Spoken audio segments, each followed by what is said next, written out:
नमस्कार, मैं हूं विनय सिंह। आपका बहुत बहुत स्वागत है। आज हम जिन मुद्दों पर बात करेंगे उसमें प्रमुख रूप से बताएंगे कि जेएसएससी के मामले पर सरकार ने देश के एक महंगे वकील को उतार दिया है। देखना पड़ेगा, उनकी भी फीस 30 लाख रुपया और इसके साथ उनके असिस्टेंट की फीस 15 लाख है, यानी कि 45 लाख रुपया जो है सरकार एक जेएसएससी के केस लड़ने में खर्च कर रही है। जेपीएससी के मामले पर क्या होगा और छठी जेपीएससी का मामला भी अब इस वीक में आने वाला है, उसका भी रिजल्ट क्या होने वाला है कि मतलब हाईकोर्ट में, और 7वीं वाले का तो आपको पता है कि 6 जनवरी को होने वाला है। इसके साथ साथ पंचायत सचिव अभ्यर्थियों ने भी पूरा जोर लगाया है प्रशांत भूषण को लाने के लिए। 7वीं जेपीएससी में जो आंदोलन हुआ था उसमें कई लोगों का अभी भी, जो टेंट वाले थे, लाइट वाले थे, बहुत से लोगों का अभी भी पेमेंट बाकी रह गया है। तो क्या चंदा ही नहीं उठ पाया या फिर चंदे के हिसाब में गड़बड़ी हो गई? इस पर भी आज बात करेंगे। तमाम चीज़ों पर हमारी नज़र होगी और आप हमें मैसेज भी करेंगे। हम आपसे अपील भी करेंगे कि जो भी लोग चंदा किसी भी कमेटी को दे रहे हैं वो हमें स्क्रीनशॉट जरूर भेज दीजिए। आप भले उनके गूगल पे करिए पेमेंट, और पहले भी जो लोगों ने दिया है वो कर दें। सबसे पहले शुरुआत करेंगे जेएसएससी से। जेएसएससी के एग्जाम को लेकर के सरकार ने कहा है कि वो एग्जाम लेकर के रहेगी, और कार्मिक विभाग से भी हमें जानकारी मिली है कि उनके ऊपर प्रेशर है कि परीक्षा हो जानी चाहिए, किसी भी हालत में रुकना नहीं चाहिए। लेकिन हाईकोर्ट में जब मामला चला गया है, और एक मामला जो चला गया था जिसमें क्षेत्रीय भाषा वाला विवाद था कि और सर्टिफिकेट वाला, 2 ऐसे मामले थे। 10th और +2 झारखंड से करना होगा। इस मामले को सरकार ने गंभीरता से लेते हुए मुकुल रस्तोगी को बाजार में उतार दिया है। मुकुल रस्तोगी सुप्रीम कोर्ट के जाने माने वकील हैं। एक बार में उनकी फीस 30 लाख रुपया होती है, एक डेट की। एक दिन जब आएंगे तो 30 लाख रुपया उनकी फीस हो जाएगी। उनके जो असिस्टेंट हैं उनका भी 15 लाख रुपया फीस होता है। इसका मतलब एक दिन में झारखंड की सरकार 45 लाख रुपया खर्च कर रही है। 45 लाख रुपया इस केस के लिए खर्च कर रही है जिसमें 10th और +2 झारखंड से ही होना चाहिए। जेएसएससी का विज्ञापन आया है, जाहिर सी चीज है कि स्टूडेंट की परेशानी हो रही है। इसे देखते हुए सरकार ने यह निर्णय लिया है कि केस किसी भी प्रकार से आगे नहीं चले। अगर हाईकोर्ट इस पर रोक लगा देती है, स्टे लगा देती है या फिर असंवैधानिक बोल देती है, ऐसे में सरकार की भारी किरकिरी हो जाएगी। सारी नियुक्ति प्रक्रिया पर रोक लग जाएगा। लगभग 90% नियुक्ति जेएसएससी को करना है झारखंड में, इसलिए जरूरी है कि इसकी नियुक्ति प्रक्रिया आगे बढ़े। ऐसे में सरकार ने तय किया है कि जो सबसे बेहतर वकील होंगे उन वकील के माध्यम से केस लड़ा जाएगा। वहीं दूसरी ओर कई ऐसी महिलाओं ने हमें मैसेज किया जो दूसरे राज्य से शादी होकर के झारखंड आई है। उनका कहना है कि वो यहाँ की बहू हो गई। ऐसे में उनका अधिकार को छीना जाना गलत है, असंवैधानिक है। वो भी कोर्ट की शरण में जा सकती हैं। इसके साथ साथ रिजर्वेशन वाले सारे लोगों को सुविधा मिल रहा है। SC ST या OBC या फिर आप EWS हैं, तो आप किसी भी राज्य से 10th +2 किए हैं तो आपको मौका मिलेगा। सिर्फ ये रोक जनरल कैंडिडेट के बच्चों के लिए है, इसलिए भी हाईकोर्ट इस पर कोई निर्णय दे सकती है। इसे देखते हुए ही जब विधि विभाग के जो सेक्रेटरी हैं झारखंड सरकार में, उनका भी मानना है कि असंवैधानिक है। जब नियम बन रहा था उस समय पे भी उन्होंने कहा था असंवैधानिक है, लेकिन एडवोकेट जनरल का परामर्श लेने के बाद इसे लागू कर दिया गया। और अब ये दुविधा देखनी पड़ेगी क्या होता है आगे। जेएसएससी की एक और नियुक्ति है पंचायत सचिव की। पंचायत सचिव की नियुक्ति जो है, ये नियुक्ति इस समय में अंतिम पड़ाव की ओर जा रही है। स्टूडेंट बहुत कोशिश कर रहे हैं। हाईकोर्ट का कंटेम्प्ट ऑफ कोर्ट भी सरकार ने कई बार फेस किया, लेकिन अभी तक नियुक्ति नहीं दी है। ऐसे में प्रशांत भूषण जाने माने सुप्रीम कोर्ट के वकील हैं।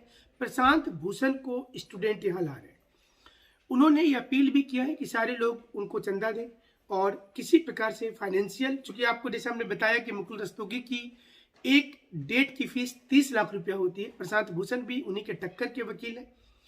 स्टूडेंट ने एक बहुत अच्छा हमें उनका सिस्टम लगा कि उनके पास जो पैसा आ रहा है, जो पंचायत सचिव के अभ्यर्थी जो कोशिश कर रहे, जो पैसा आ रहा है, उनको प्रतिदिन गूगल पे का अकाउंट से वो अपडेट कर रहे हैं। मतलब गूगल पे में जिनका अकाउंट नंबर दिया हुआ है उसको वो पूरा अकाउंट का ही स्क्रीनशॉट दिखा दे रहे हैं, जिससे कि पारदर्शिता बने रहे। क्योंकि पूर्व में जब जब इस प्रकार से चंदा होता है तो स्टूडेंट का बाद में आरोप हो जाता है कि इसमें हमने इतना पैसा दिया था, कोचिंग वाले ने इतना दिया था, व्यक्तिगत रूप से इतना पैसा आया था, उसका हिसाब नहीं मिल पाया और चीज़ें बाजार में उधारी हो गई। हम पंचायत सचिव अभ्यर्थियों का सराहना करेंगे कि उन्होंने इस बार बहुत अच्छा मैनेजमेंट किया और उन्होंने, हम कई ग्रुप में भी चुकी हैं तो हमने देखा उसमें कि उन लोगों ने प्रतिदिन का जो उनके पास कलेक्शन आ रहा है उसका नाम और उस गूगल पे नंबर का पूरा लेखा जोखा बैंक से निकालकर सामने रख दे रहे हैं, जिससे कि किसी को डाउट नहीं हो, पारदर्शिता पूरी की पूरी हो। तो ये एक अच्छी शुरुआत है और हम पंचायत सचिव अभ्यर्थियों से हम भी अपील करना चाहेंगे कि वो एक अंतिम रूप से जोड़ लगा दें और इसमें उन अभ्यर्थियों का साथ दें जो लोग इस मुहिम में लगे हैं। प्रशांत भूषण चूंकि महंगे वकील हैं, जाहिर सी चीज है कि कोर्ट में माननीय न्यायपालिका पर सबको भरोसा है, लेकिन कोर्ट में सबूत चलता है, वकील का तर्क चलता है और कितने स्टैंडर्ड आप वकील है उससे एक साइकोलॉजिकल इफेक्ट पड़ जाता है कि सामने वाला वकील जो है, केस लड़ने वाला वो कौन है, उससे भी असर पड़ जाता है।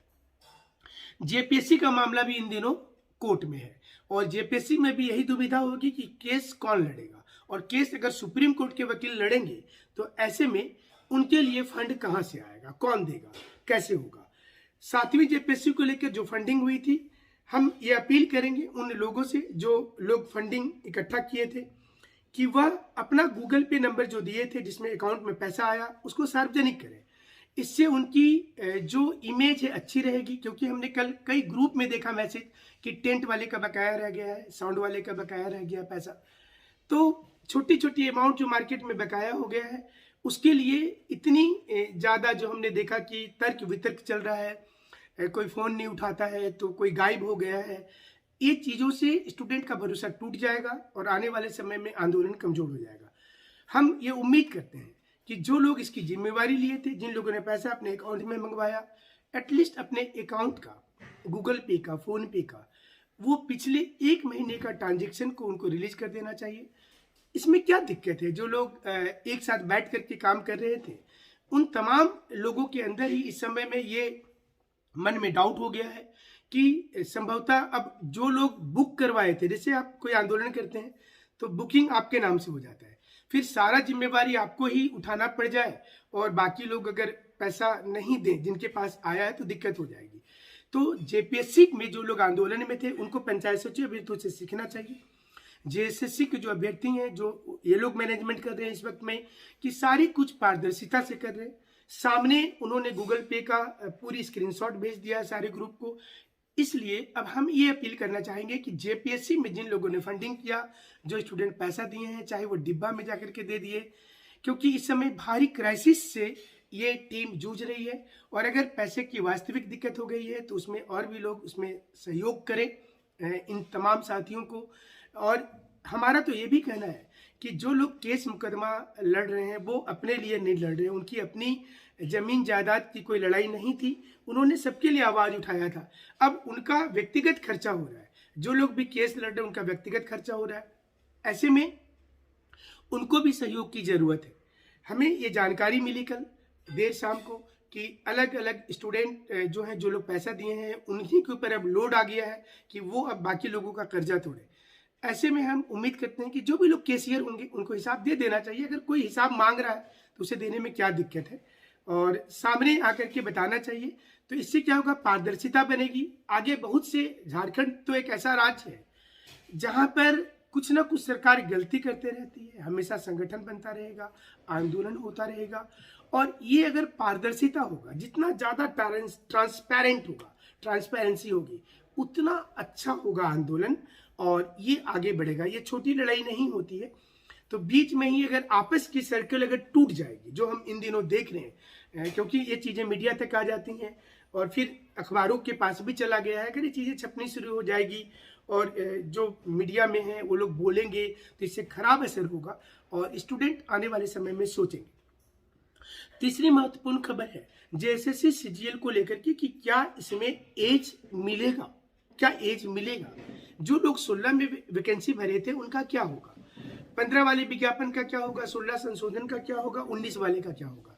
इसके लिए कार्मिक विभाग में चिट्ठी कल जमा हुई है।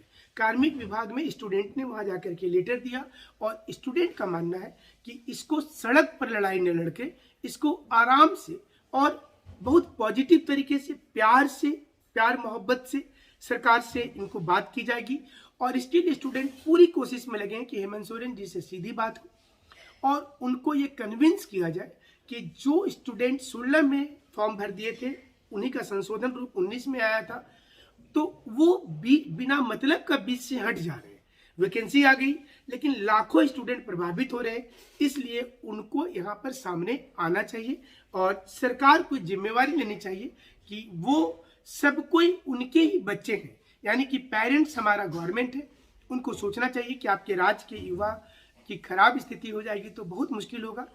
तो अगर मुख्यमंत्री चाहें तो कल एक घोषणा कर सकते हैं इस पर, अच्छा होगा। ये स्टूडेंट ने ये भी बोला है कि वो कोशिश करेंगे कि फॉर्म भरने के पहले ही उनके लिए अनाउंसमेंट हो जाए, एक सुधार उसमें आ जाए और उसमें बोल दिया जाए कि जो 19 में फॉर्म भरे थे उनको मौका मिल रहा है, क्योंकि कई स्टूडेंट 19 में भरे थे, अभी एज उनका 21 के अनुसार समाप्त हो जा रहा है, क्योंकि 19 में जो फॉर्म आया था उसमें कट ऑफ डेट जो था वो बहुत पहले का रखा गया था और इसलिए अब बच्चों को दिक्कत हो रही कि 6-7 साल उनका बिना मतलब का निकल गया, एग्जाम नहीं हुआ तो उनकी गलती क्या थी। उम्मीद करते हैं कि हमारा विश्लेषण आपको अच्छा लगता होगा। हम हमेशा आपके लिए सोचते हैं। सुबह 8 बजे जेएसएससी सीजीएल की हमने अनाउंसमेंट कर रखा था, फ्री क्लासेज वाली, फ्री क्लासेज चल रही है, आप इसका भी लाभ जरूर से ले सकते हैं। हमारे साथ आप इसी प्रकार से जुड़े रहेंगे। किसी भी प्रकार का सजेशन देना हो, हमारा व्हाट्सएप नंबर है 9431156794। हम किसी भी छात्र, नेता, स्टूडेंट व्यक्तिगत रूप से किसी के अगेंस्ट में नहीं है। जो स्टूडेंट की आवाज़ होती है, जो बहुसंख्यक लोग बोलते हैं, अधिकांश लोग हमें मैसेज करते हैं